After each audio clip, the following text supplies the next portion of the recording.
कह रहा हूँ कि 1971 तक का जो वेतन वितरण अधिनियम आया था, उसके पहले हम शिक्षकों को मतलब वेतन गवर्नमेंट की तरफ से नहीं मिलता था और सेवा सुरक्षा वगैरह भी कोई नहीं थी जी। निश्चित तौर पर हम प्रबंध तंत्र की गुलामी में जी रहे थे। जी जी ठीक है जी।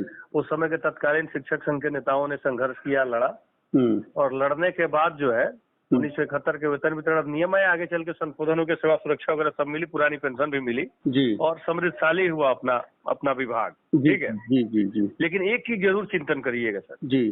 चिंतन यह करने की जरूरत है जी कि जब संघर्ष हो रहा था वेतन के लिए जी तो उस समय संगठन का जो प्रदेश अध्यक्ष था जी या विद्यालय का अध्यापक था जी सबको वेतन की जरूरत थी। जी ठीक है जी। सब मिल के लड़े, संघर्ष किए, वेतन वितरण अधिनियम आ गया। जी ठीक है सर जी। और सेवा सुरक्षा वगैरह सब आई।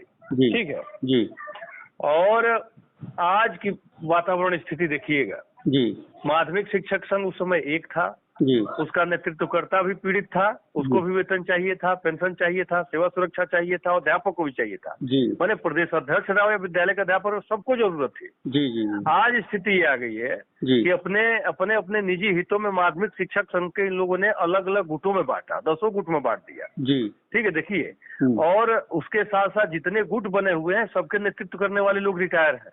जी। ठीक है मतलब साफ है, मानव का एक स्वभाव होता है सर, हम आप कोई भी हो, खुद की पीड़ा होती है तो आदमी बड़ी शिद्दत के साथ लड़ता है, संघर्ष करता है, सब करता है। ठीक है खुद की पीड़ा नहीं होती है सर, कोई लड़ता उड़ता नहीं है, सच्चाई मैं आपको बता रहा हूँ। 2005 में जब पेंशन खत्म हुई थी 8 MLC हमारे सदन में बैठे हुए थे लेकिन पेंशन की आवाज इसलिए नहीं लड़ी गई सदन से सड़क तक क्योंकि उन लोगों को जरूरत नहीं थी, वो लोग पीड़ित नहीं थे। जी सर।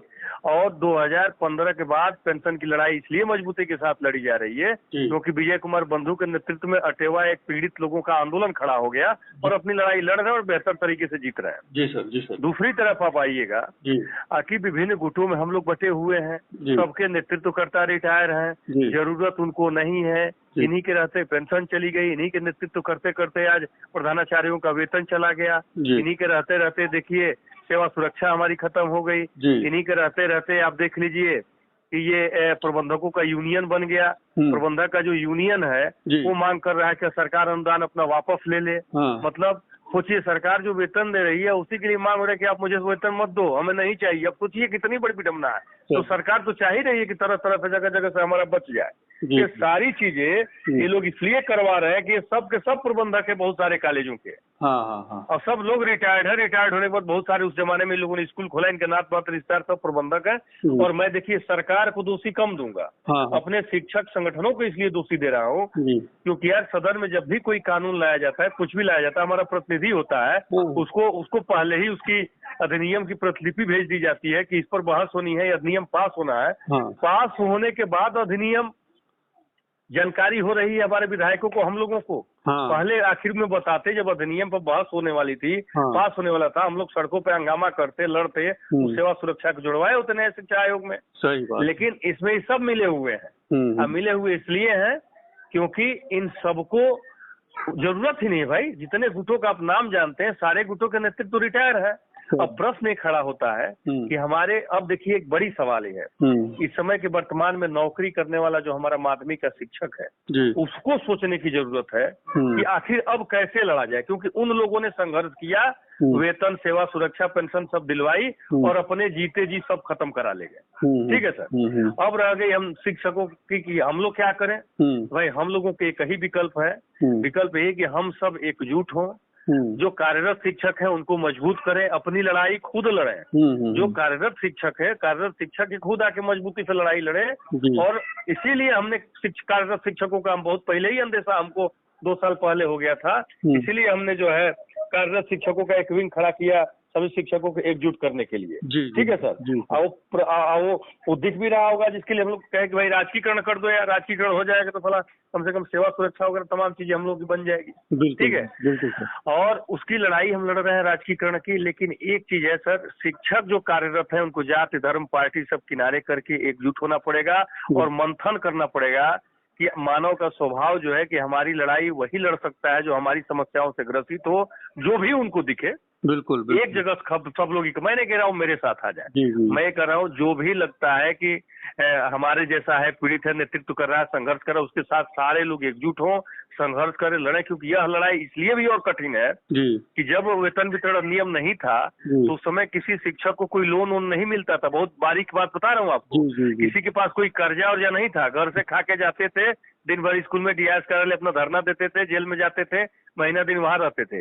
आज के शिक्षकों के साथ सबसे बड़ी जो समस्या आ गई, क्योंकि 95% माध्यमिक का शिक्षक लोन लिया हुआ है, चाहे house loan, car loan, personal loan. अब सोचिए उन परिस्थितियों में वो संघर्ष करने के लिए कितना मादा आगे ले आ पाएगा, लड़ेगा, सोचेगा प्रबंधक जी नाराज हो जाएंगे, प्रिंसिपल साहब नाराज हो जाएंगे, ईएमआई हमारी बाधित हो जाएगी, ये हो जाएगी।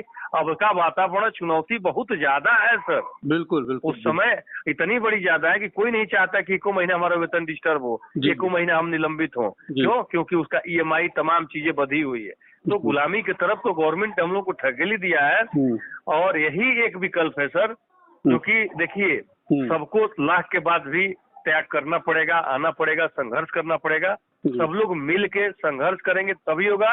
एक चीज जरूर ध्यान रखें कि रिटायर्ड जो लोग हैं, जो अवकाश प्राप्त लोग हैं, जो केवल नेतागिरी कर रहे हैं, संगठन के नाम पे, उनके चंदे के नाम पे जो ड्रामा कर रहे हैं, एमएलसी बनते हैं, इन लोगों से दूरी बनाना पड़ेगा। बिल्कुल बिल्कुल। क्योंकि इतिहास गवाह है सर, 2005 से 15 के बीच में पेंशन की लड़ाई इसलिए नहीं लड़ी गई क्योंकि नेतृत्व हमारा पीड़ित नहीं था।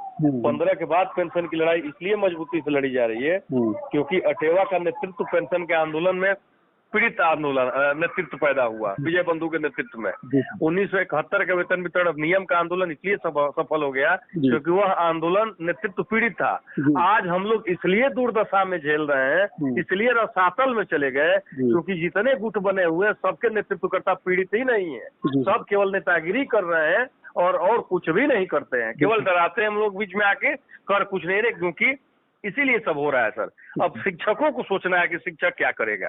अब सारा चीज शिक्षकों के ऊपर है कि क्या उन्हीं के पीछे चलता रहेगा, उन्हीं के लिए होता क्या है। जितने विद्यालय हैं, विद्यालयों में 90-95% जो हमारे प्रिंसिपल साहब लोग हैं उनके भी काफी टीचर होते हैं, उन लोगों को पुराने संगठन के लोग मोबिलाइज किए रहते हैं। उनके हमारे टीचर भी उनके इर्द गिर्द क्या करते हैं, सोचते हैं कि छुट्टी बच जाए, कुछ बच जाए, 1 बजे, उसके चक्कर में प्रिंसिपल के थ्रू संगठन चल रहा है, प्रबंधक के थ्रू संगठन चल रहा है। बिल्कुल बिल्कुल बिल्कुल सही, बिल्कुल सही सर। तो सर हमारा तो यही मानना है कि शिक्षक हमारा जब तक खुद देखिए सर, भगवान बुद्ध का कथन याद करना पड़ेगा, आत्म दीपो भव, अपना दीपक प्रकाश स्वयं बनिए, अपने लिए स्वयं लड़िए, अपने से समस्या से ग्रसित जहाँ भी लाइन लगी हो वहाँ अपनी लाइन में एक नंबर अपना और भी जोड़ दीजिए, हाँ हम भी इस लाइन में है, और संघर्ष करें। नहीं तो सर दिक्कत है, वास्तव में दिक्कत। इसी पर अभी मैं कुछ लिख रहा था। अच्छा अच्छा अच्छा सर, तब तक आपका फोन आया। मैं कह रहा था कि आप जो है मतलब कोई योजना बनाइए, इसमें हम लोग नहीं योजना बना रहे हैं। रणनीति अभी देखिए, कल हम लोगों ने पत्र लिखा ग्रुप में, आपने पढ़ा होगा, माध्यमिक शिक्षक संघ के सभी गुट के लोग आओ एक जगह बैठा जाए, बैठ के इस पर रणनीति बनाया जाए। 20 तारीख को हमने बुलाया है लखनऊ में। देखिए कितने लोग आएंगे। कोई नहीं आएगा क्योंकि सब लोग रिटायर हैं। देखिएगा ना, कोई नहीं आएगा। मैं तो बुला रहा हूँ, आओ यार, खुले दिल से आओ मिलकर संघर्ष करें इन मुद्दों को लेकर। सही सही। उसके बाद एक नई रणनीति तय होगी, संघर्ष किया जाएगा, लड़ा जाएगा। लेकिन नए लोगों को आप बताइए, हम लोग साथ चलेंगे जहाँ चलना होगा सर।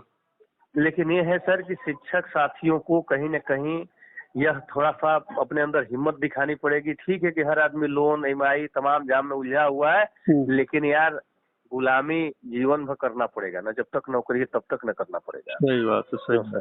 पहले सुनते थे ना कि पहले लोग कहते थे, पुराने संगठन के लोग, ना वेतन क्या मिलता है भाई पता नहीं है, पता नहीं कब मिलता है वेतन भाई पता नहीं, भाई पता नहीं। क्यों सर? और कुछ भी इस तरह की स्थिति में हम लोग आ जाएंगे, नो डाउट। जी जी जी जी जी। मैं बता रहा हूँ सर एक छोटी सी चीज। मदरसा के जो हमारे शिक्षक हैं, मदरसा के शिक्षकों की सेवा सुरक्षा हम लोगों की तरह जो अब व्यवस्था हो गई है वैसी नहीं है, अभी भी नहीं है उनके यहाँ। मैं सोचता था मैं एमएलसी वगैरह बन जाऊंगा तो उनके लिए सेवा सुरक्षा वगैरह बनवाऊंगा। उनके यहाँ क्या है कि अगर उनका निलंबन सस्पेंशन का प्रबंधक कर देता है तो जिला अल्पसंख्यक कल्याण अधिकारी भी उनको नहीं बचा पाता है। वहाँ सीधे जाते हैं रजिस्ट्रार के यहाँ, उनका बैठता है लखनऊ में अधिकारी, वहाँ भी बचाव नहीं हो पाता है। मतलब प्रबंधक अगर चाहे तो किसी की नौकरी खा जाता है। आज के डेट में हम लोग उस कंडीशन में पहुंचने जा रहे हैं। जी जी जी जी। ठीक है सर। और मैं मदरसों की एक कहानी बता दूं, आपके परिचित भी बहुत सारे मदरसे के सरकारी टीचर होंगे। तमाम मदरसों में मैं गया, जहाँ अध्यापकों को बताया भैया हमसे महीने के 5-10 हजार रुपया प्रबंधक जी को देना पड़ता है, नहीं तो हमको कब बर्खास्त कर दे कोई ठिकाना नहीं। मतलब वेतन में से भी शोषण होता है, हर महीने देना पड़ता है। जी जी जी जी। तो ये हालात हैं सर, और इस हालातों से तभी छुटकारा मिलेगी जब हमारा शिक्षक इस चीज को समझे। जी। शिक्षक इसलिए समझे क्योंकि मेरा ये मानना है कि जो भी व्यक्ति जी आपकी समस्या से सर ग्रसित हो, जी सौरभ सर, जी उन समस्याओं से ग्रसित व्यक्ति के साथ लाइन कतार में खड़े हुए उसको ताकत दीजिए, वो जीतेगा तो आपकी समस्याएं खत्म हो जाएंगी। जी जी। वो नहीं, मैं एक लाइन यहीं भी जाता हूं तो जरूर करता हूं कि एक बात सदैव ध्यान रखना चाहिए कि दुनिया में जितने आंदोलन हुए हैं, हम लोग तो टीचर हैं जी, वही आंदोलन सफल होता है जिसका नेतृत्वकर्ता उस आंदोलन विशेष से पीड़ित रहता है। जी। कोई आंदोलन ऐसा सफल ही नहीं हुआ जिसका नेतृत्वकर्ता आंदोलन विशेष से पीड़ित नहीं रहा। बिल्कुल सही, बिल्कुल। और साथ ही साथ भले मैं कहता हूं कि किसी को देख के आपकी आंख फूट जाती हो, किसी को देख के आपको चिढ़ आती हो, लेकिन यदि अगर लगता है कि वह व्यक्ति आपकी सारी समस्याओं से ग्रसित है और उसके लिए वो संघर्ष कर रहा है और लड़ रहा है, तो उसको तन मन धन से ताकत दीजिए और ऊपर वाले से ईश्वर से दुआ करिए कि उसका आंदोलन सफल हो ताकि आपकी समस्याएं खत्म हो। इस चीज पे सर लोग चलेंगे तभी कुछ होगा, नहीं तो सर कुछ नहीं हो पाएगा। जाति धर्म पार्टी का बंधन तोड़ना पड़ेगा। हम लोगों को बताइएगा सर जैसा आदेश हो। नहीं सौरभ सर, मैं बताऊंगा। अच्छा किए आप फोन किए, और इसी पर मैं 4 लाइन कुछ लिख रहा था, अभी ग्रुप में पड़ेगा। ठीक है सर, थैंक यू सर। आपका जो आपने जो रिकॉर्ड किया है इसको आप वायरल भी कर सकते हैं कि प्रदेश महामंत्री राजीव यादव एक दूर से बात हुई, उन्होंने इस संदर्भ में अपना जो वक्तव्य दिया इसको आप सुन सकते हैं, आप वायरल कर सकते हैं। ठीक ठीक ठीक, थैंक यू सर। ठीक, वायरल कर